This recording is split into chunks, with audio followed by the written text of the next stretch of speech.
Petitioners question the inclusion of corpus and the insertion of the phrase, conspiring and confederating together, in the amended information. They contend that Rule 110, Section 14 of the Revised Rules of Criminal Procedure prohibits substantial amendment of information that is prejudicial to the rights of the accused after his or her arraignment. To buttress their point, they cited People v. Montenegro, which provided that an allegation of conspiracy which was not previously included in the original information constitutes a substantial amendment. Rule 110, Section 14 of the Revised Rules of Criminal Procedure provides. Rule 110 Prosecution of Offenses. Section 14. Amendment or substitution. A complaint or information may be amended, in form or in substance, without leave of court, at any time before the accused enters his plea.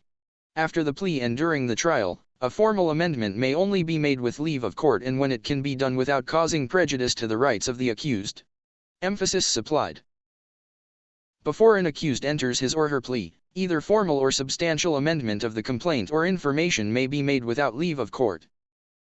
After an entry of plea, only a formal amendment can be made provided it is with leave of court and it does not prejudice the rights of the accused. After arraignment, there can be no substantial amendment except if it is beneficial to the accused. Since only petitioner Semonti has been arraigned, only he can invoke this rule. Petitioner Corpus cannot invoke this argument because he has not yet been arraigned. Once an accused is arraigned and enters his or her plea, Section 14 prohibits any substantial amendment, especially those that may prejudice his or her rights. One of these rights includes the constitutional right of the accused to be informed of the nature and cause of the accusations against him or her, which is given life during arraignment. Arraignment is necessary to bring an accused in court and in notifying him or her of the cause and accusations against him or her. Procedural due process requires that the accused be arraigned so that he or she may be informed of the reason for his or her indictment, the specific charges he or she is bound to face, and the corresponding penalty that could be possibly meted against him or her. It is during arraignment that an accused is given the chance to know the particular charge against him or her for the first time. There can be no substantial amendment after plea because it is expected that the accused will collate his or her defenses based on the contents of the information. The theory in law is that since the accused officially begins to prepare his or her defense against the accusation on the basis of the recitals in the information read to him or her during arraignment, then the prosecution must establish its case on the basis of the same information. Aside from violating the accused's right to due process, any substantial amendment in the information will burden the accused in preparing for his or her defense. In a criminal case, due process entails, among others, that the accusation must be in due form and that the accused is given the opportunity to answer the charges against him or her. There is a need for the accused to be supplied with the necessary information as to why he or she is being proceeded against and not be left in the unenviable state of speculating why he or she is made the object of a prosecution, it being the fact that, in criminal cases, the liberty, even the life, of the accused is at stake. 4.b. Apart from violating the right of the accused to be informed of the nature and cause of his or her accusation, substantial amendments to the information after plea is prohibited to prevent having the accused put twice in jeopardy. Article 3, Section 21 of the 1987 Constitution provides. Section 21. No person shall be twice put in jeopardy of punishment for the same offense. If an act is punished by a law in an ordinance, conviction, or acquittal under either shall constitute a bar to another prosecution for the same act. The constitutional provision on double jeopardy guarantees the invocation of the law not only against the danger of a second punishment or a second trial for the same offense, but also against being prosecuted twice for the same act where that act is punishable by law and an ordinance. When a person is charged with an offense and the case against him or her is terminated either by acquittal or conviction or in any other way without his or her consent, he or she cannot be charged again with a similar offense. Thus, his principle is founded upon the law of reason, justice, and conscience. The constitutionally mandated right against double jeopardy is procedurally bolstered by Rule 117, Section 7 of the Revised Rules of Criminal Procedure, which reads: Rule 117 Motion to quash. Section 7. Former conviction or acquittal, double jeopardy.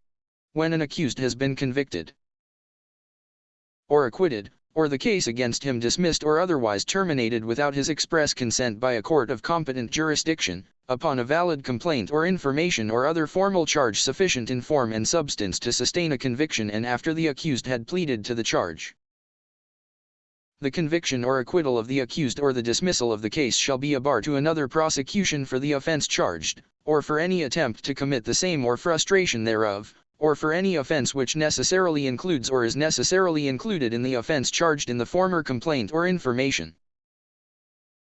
In substantiating a claim for double jeopardy, the following requisites should be present. 1. A first jeopardy must have attached prior to the second. 2. The first jeopardy must have been validly terminated, and 3. The second jeopardy must be for the same offense as in the first. With regard the first requisite, the first jeopardy only attaches a. After a valid indictment, b. Before a competent court, c. After arraignment, d. When a valid plea has been entered, and e. When the accused was acquitted or convicted, or the case was dismissed or otherwise terminated without his express consent. The test for the third requisite is whether one offense is identical with the other or is an attempt to commit it or a frustration thereof, or whether the second offense includes or is necessarily included in the offense charged in the first information. Also known as residential judicata in prison gray, the mandate against double jeopardy forbids the prosecution of a person for a crime of which he or she has been previously acquitted or convicted. This is to set the effects of the first prosecution forever at rest, assuring the accused that he or she shall not thereafter be subjected to the danger and anxiety of a second charge against him or her for the same offense. People v. Della Torre underscored the protection given under the prohibition against double jeopardy. Double jeopardy provides three related protections: 1. Against a second prosecution for the same offense after acquittal, 2. Against a second prosecution for the same offense after conviction, and 3. Against multiple punishments for the same offense. The ban on double jeopardy is deeply rooted in jurisprudence. The doctrine has several avowed purposes. Primarily, it prevents the state from using its criminal processes as an instrument of harassment to wear out the accused by a multitude of cases with accumulated trials. It also serves the additional purpose of precluding the state, following an acquittal, from successively retrying the defendant in the hope of securing a conviction. And finally, it prevents the state, following conviction, from retrying the defendant again in the hope of securing a greater penalty. Emphasis supplied, citations omitted. Double jeopardy is a fundamental constitutional concept which guarantees that an accused may not be harassed with constant charges or revisions of the same charge arising out of the same facts constituting a single offense. When an accused traverses the allegations in the information by entering a plea during the arraignment, he or she is already put in jeopardy of conviction. Having understood the charges, the accused after entering a plea prepares for his or her defense based on the possible evidence that may be presented by the prosecution. The protection given to the accused by the double jeopardy rule does not attach only after an acquittal or a conviction. It also attaches after the entry of plea and when there is a prior dismissal for violation of speedy trial. An arraignment, held under the manner required by the rules, grants the accused an opportunity to know the precise charge against him or her for the first time. It is called for so that he or she is made fully aware of possible loss of freedom, even of his or her life, depending on the nature of the crime imputed to him or her. At the very least then, he or she must be fully informed of why the prosecuting arm of the state is mobilized against him or her. Thereafter, the accused is no longer in the dark and can enter his or her plea knowing its consequences. It is at this stage that issues are joined, and without this, further proceedings cannot be held without being void. Thus, the expanded concept of double jeopardy presupposes that since an accused can be in danger of conviction after his or her plea, the constitutional guarantee against double jeopardy should already apply. 4.c. Any amendment to an information which only states with precision something which has already been included in the original information, and therefore, adds nothing crucial for conviction of the crime charged is only a formal amendment that can be made at any time. It does not alter the nature of the crime, affect the essence of the offense, surprise, or divest the accused of an opportunity to meet the new accusation. Thus, the following are mere formal amendments. 1. new allegations which relate only to the range of the penalty that the court might impose in the event of conviction. 2. An amendment which does not charge another offense different or distinct from that charged in the original one. 3. Additional allegations which do not alter the prosecution's theory of the case so as to cause surprise to the accused and affect the form of defense he has or will assume. And 4. An amendment which does not adversely affect any substantial right of the accused, such as his right to invoke prescription, citations omitted. On the other hand, a substantial amendment consists of the recital of facts constituting the offense charged and determinative of the jurisdiction of the court. The facts alleged in the accusatory part of the amended information are similar to that of the original information except as to the inclusion of Corpus as Semont as co-accused and the insertion of the phrase, conspiring and confederating together. The allegation of conspiracy does not alter the basic theory of the prosecution that Semont willfully and intentionally shot Angelita. Hence, the amendment is merely formal, as correctly pointed out by the Office of the Solicitor General. Even if one or all of the elements of the crime of murder as alleged in the original information filed against petitioner Semonti is not proven, the addition of conspiracy in the amended information, if duly proven, would not in any way result to his conviction because conspiracy is not an essential or qualifying element of the crime of murder. The addition of conspiracy would only affect petitioner Corpus, if together with the crime of murder leveled against petitioner Semonti, both circumstances are duly proven by the prosecution. Emphasis supplied. In People of the Philippines v. Court of Appeals, this court held that an allegation of conspiracy which does not change the prosecution's theory that the accused willfully shot the victim is merely a formal amendment. In that case, 2. Informations for frustrated homicide were filed against accused Sixto Ruiz, who pleaded not guilty to both charges. A re-investigation of these two cases ensued in the Department of Justice, where the state prosecutor filed a motion for leave of court to amend the information on the ground that the evidence revealed a prima facie case against Luis Padilla, and Magsico Ongchenko, who acted in conspiracy with Ruiz. The trial judge denied the motion and reasoned that the allegation of conspiracy constitutes a substantial amendment. Consequently, the state prosecutor filed two new informations for frustrated homicide against Padilla and Ongchenko, which included the alleged conspiracy with Ruiz. Padilla and Ongchenko moved to quash the two new informations, which was denied by the Court of First Instance of Rizal. Ruiz also filed a motion to permit to quash and / or strike out the allegation of conspiracy in the two new informations.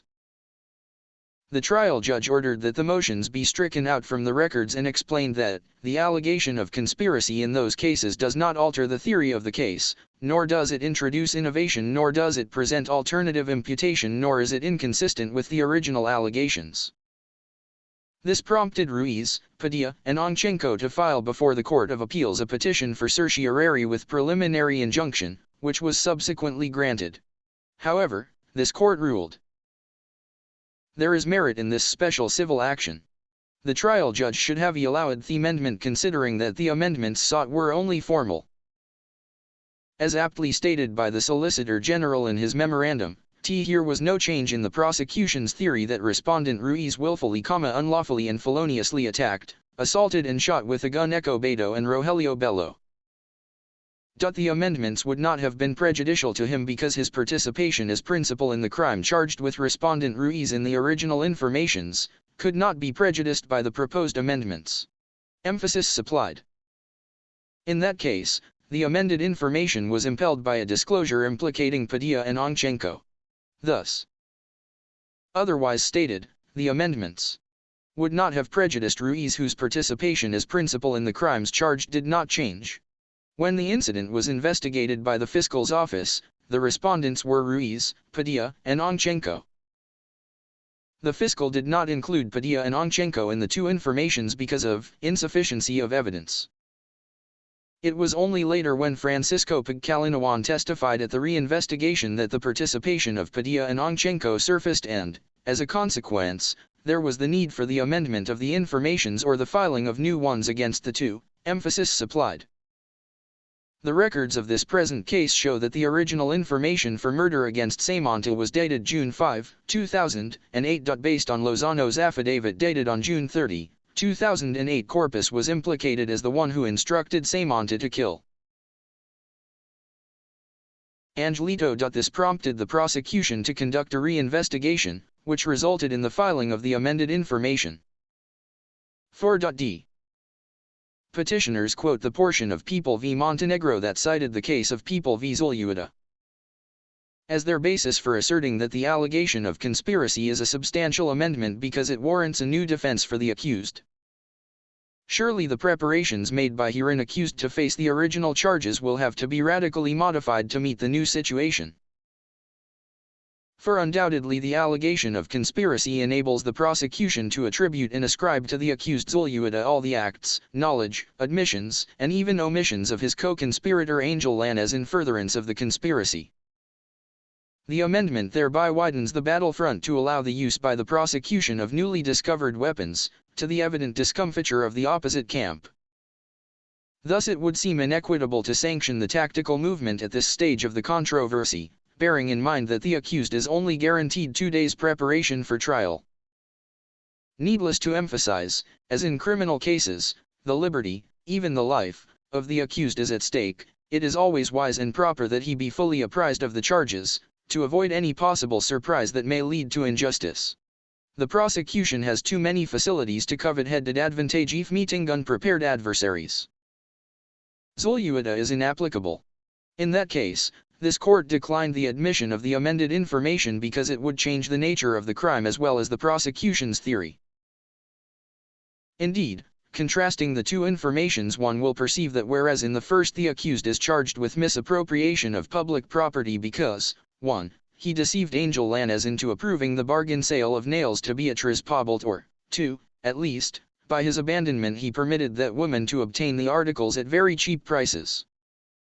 In the amended information a third ground of responsibility is inserted, namely, that he connived and conspired with Angel Lanez to consummate the giveaway transaction.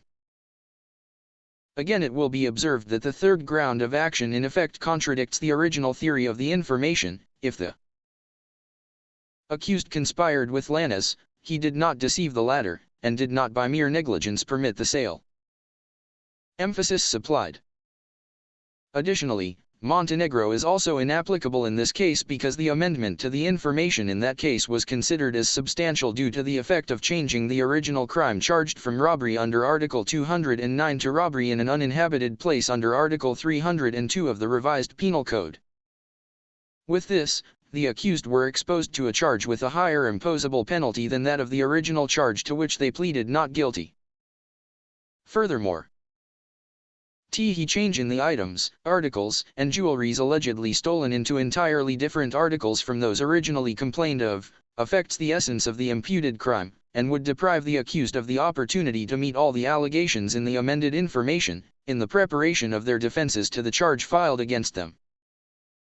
It will be observed that private respondents were accused as accessories after the fact of the minor Ricardo Cabaloza, who had already been convicted of robbery of the items listed in the original information. To charge them now as accessories after the fact for a crime different from that committed by the principal, would be manifestly incongruous as to be allowed by the court. Emphasis supplied.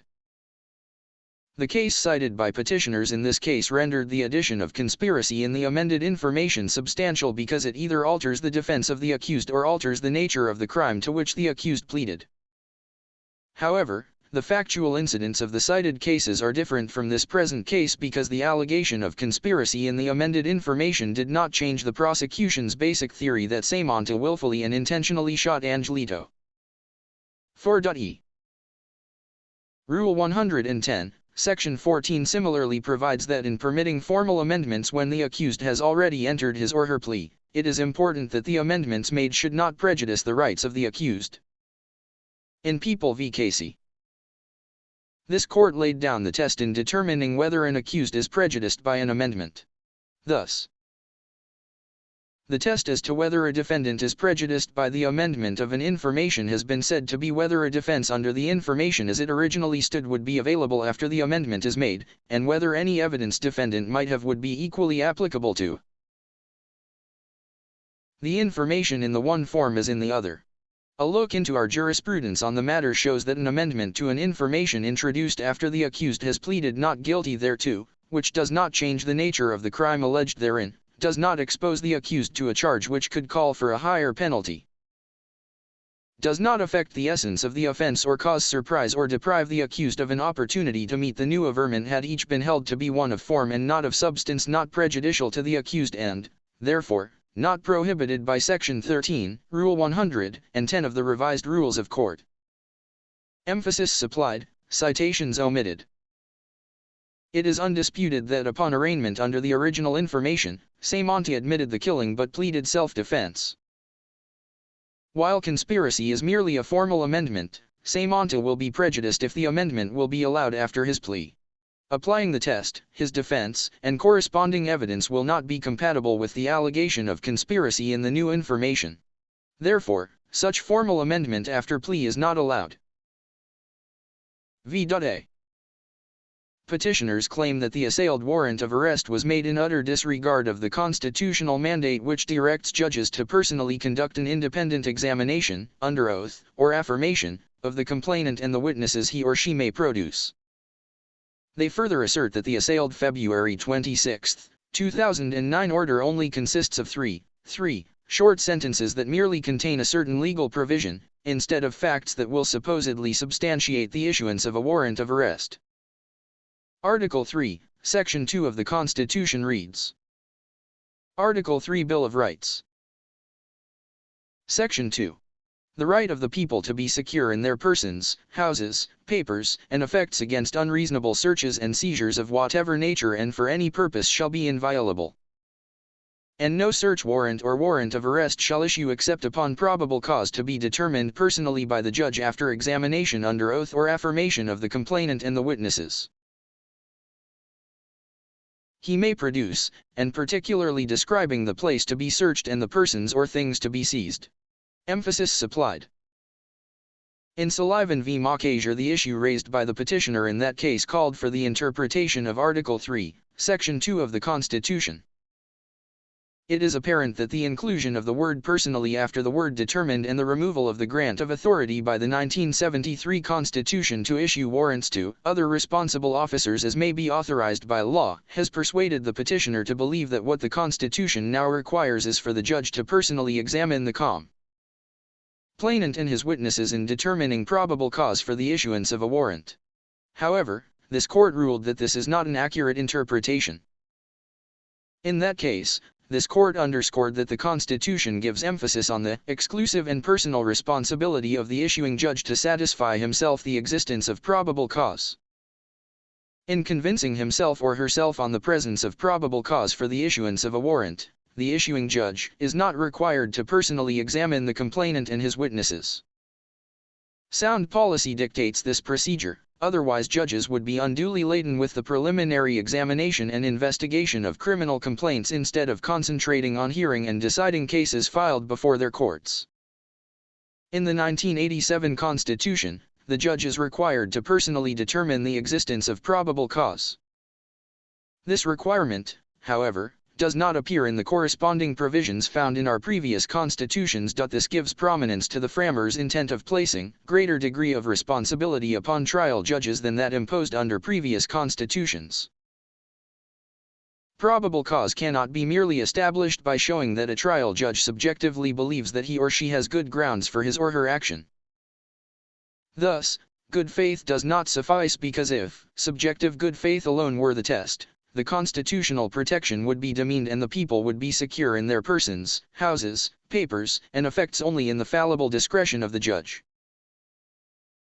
Before issuing a warrant of arrest, the judge must satisfy himself or herself that based on the evidence presented, a crime has been committed and the person to be arrested is probably guilty of it. 221. In Lim v. Felix, the ruling in Sullivan was reiterated. The main issue raised in Lim is whether a judge may issue a warrant of arrest without bail, by simply relying on the prosecution's certification and recommendation that a probable cause exists. In that case, the preliminary investigation records conducted by the Municipal Court of Masbate were still in Masbate. However, the regional trial court judge of Makati still issued a warrant of arrest against the petitioners. This court ruled that the respondent judge committed a grave error when he relied solely on the prosecutor's certification and issued the questioned order, without having before him any other basis for his personal determination of the existence of a probable cause, and reasoned that,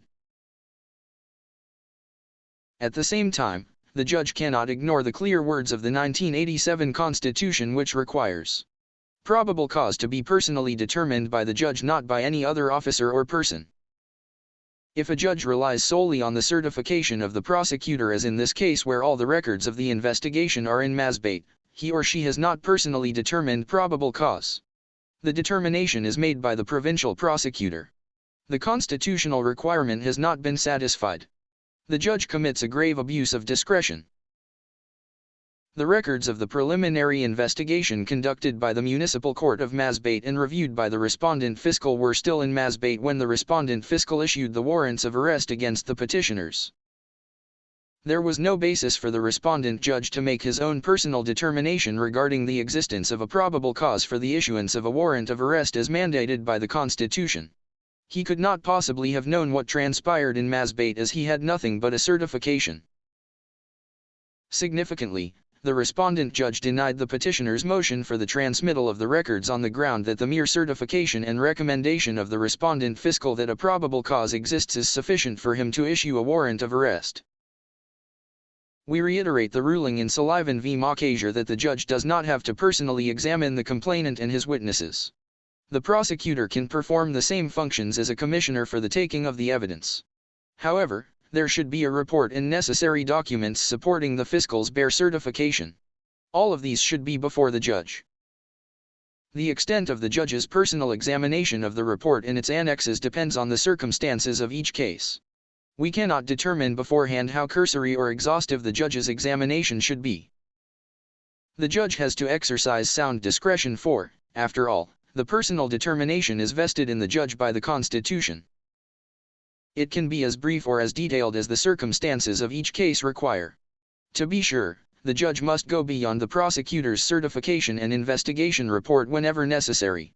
He should call for the complainant and witnesses themselves to answer the court's probing questions when the circumstances of the case so require. We reiterate that in making the required personal determination, a judge is not precluded from relying on the evidence earlier gathered by responsible officers. The extent of the reliance depends on the circumstances of each case and is subject to the judge's sound discretion. However, the judge abuses that discretion when, having no evidence before him, he issues a warrant of arrest, emphasis supplied. Sullivan provided that, as dictated by sound policy, an issuing judge is not required to personally examine the complainant and his witnesses as long as he or she has satisfied himself or herself of the existence of probable cause. To rule otherwise would unduly burden judges with preliminary examination of criminal complaints instead of attending to more important matters. However, due to recent developments in the legal system which include the judicial affidavit rule, the evil sought to be prevented in Sullivan does not exist anymore. To minimize the time required for completing testimonies of witnesses in litigated cases, this court approved the use of judicial affidavits in lieu of witnesses' direct testimonies. Thus, this is more in tune with the constitutional mandate by lessening the burden imposed upon judges by expediting litigation of cases for them to attend to their exclusive and personal responsibility of satisfying themselves with the existence of probable cause when issuing a warrant. V.B. Rule 112, Section 6 of the Revised Rules of Criminal Procedure provides. Rule 112 Preliminary Investigation. Section 6. When warrant of arrest may issue. A. By the regional trial court. Within 10 days from the filing of the complaint or information, the judge shall personally evaluate the resolution of the prosecutor and its supporting evidence. He may immediately dismiss the case if the evidence on record clearly fails to establish probable cause. If he finds probable cause, he shall issue a warrant of arrest, or a commitment order if the accused has already been arrested pursuant to a warrant issued by the judge who conducted the preliminary investigation or when the complaint or information was filed pursuant to Section 7 of this rule. In case of doubt on the existence of probable cause, the judge may order the prosecutor to present additional evidence within 5 days from notice, and the issue must be resolved by the court within 30 days from the filing of the complaint or information. Emphasis supplied. Pursuant to the provision, the issuing judge has the following options upon the filing of an information. 1. Dismiss the case if the evidence on record clearly failed to establish probable cause. 2. If he or she finds probable cause, issue a warrant of arrest. And 3. In case of doubt as to the existence of probable cause, order the prosecutor to present additional evidence within 5 days from notice. The issue to be resolved by the court within 30 days from the filing of the information, citation omitted. It is required for the judge to personally evaluate the resolution of the prosecutor and its supporting evidence. In case the evidence on record fails to substantiate probable cause, the trial judge may instantly dismiss the case. The records of this case reveal that the February 26, 2009 order presented a discussion showing both the factual and legal circumstances of the case from the filing of the original information until the filing of the motion to amend information. Respondent Judge Pamular, therefore, is familiar with the incidents of this case, which were his basis for issuing the warrant. Thus, before he issued the assailed order and warrant, a hearing was conducted on February 13, 2009 regarding the motions and manifestations filed in the case. On February 13, 2009, a hearing was held wherein the parties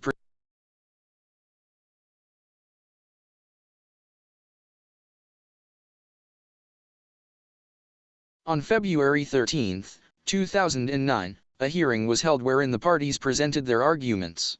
On the issue regarding the undated motion to amend information without notice of hearing and the motion for reconsideration filed by the prosecution, the court ruled that the same is moot and academic due to the conduct of the said hearing. Furthermore, Respondent Judge Pamular has a working knowledge of the circumstances regarding the amended information that constrained him to find probable cause in issuing the warrant. The pertinent portion of the order provided. Elementary is the rule that the existence of probable cause is indispensable in the filing of complaint or information and in the issuance of warrant of arrest. The legion of jurisprudence has defined probable cause to be concerned with probability, not absolute or even moral certainty. The prosecution need not present at this stage proof beyond reasonable doubt. The standards of judgment are those of a reasonably prudent man and not the exacting calibrations of a judge after a full-blown trial. No law or rule states that probable cause requires a specific kind of evidence. It is determined in the light of conditions obtaining in a given situation. In Respondent Judge Pamular's comment, he claimed that, be that as it may, still, the undersigned Respondent Judge made a careful perusal of the records of the case. Sufficient copies of supporting documents and/or evidence were read and evaluated upon multiple, independent judgment as to the existence of probable cause was based.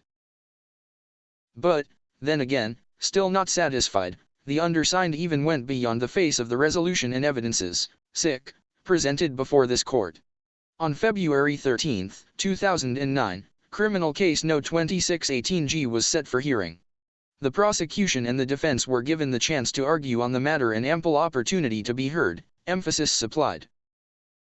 Apart from Respondent Judge's personal examination of the amended information and supporting documents, the hearing conducted on February 13, 2009 enabled him to find probable cause prompting him to issue the warrant of arrest.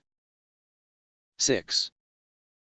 On March 19, 2014, Priscilla filed a manifestation which provides that on October 30, 2013, same auntie executed an affidavit stating that Corpus ordered him to kill Angelito. Settled is the rule that this court is not a trier of facts. These matters are left to the lower courts, which have more opportunity and facilities to examine these matters.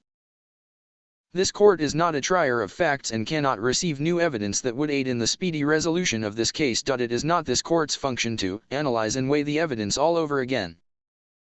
Therefore, based on the foregoing, this court remands this case to the regional trial court for it to pass upon this factual issue raised by petitioner Samonte based on his October 30, 2013 affidavit. Wherefore, premises considered, the petition for certiorari is partially granted.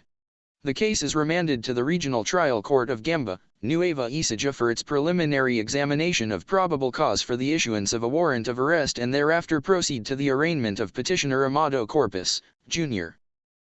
So ordered.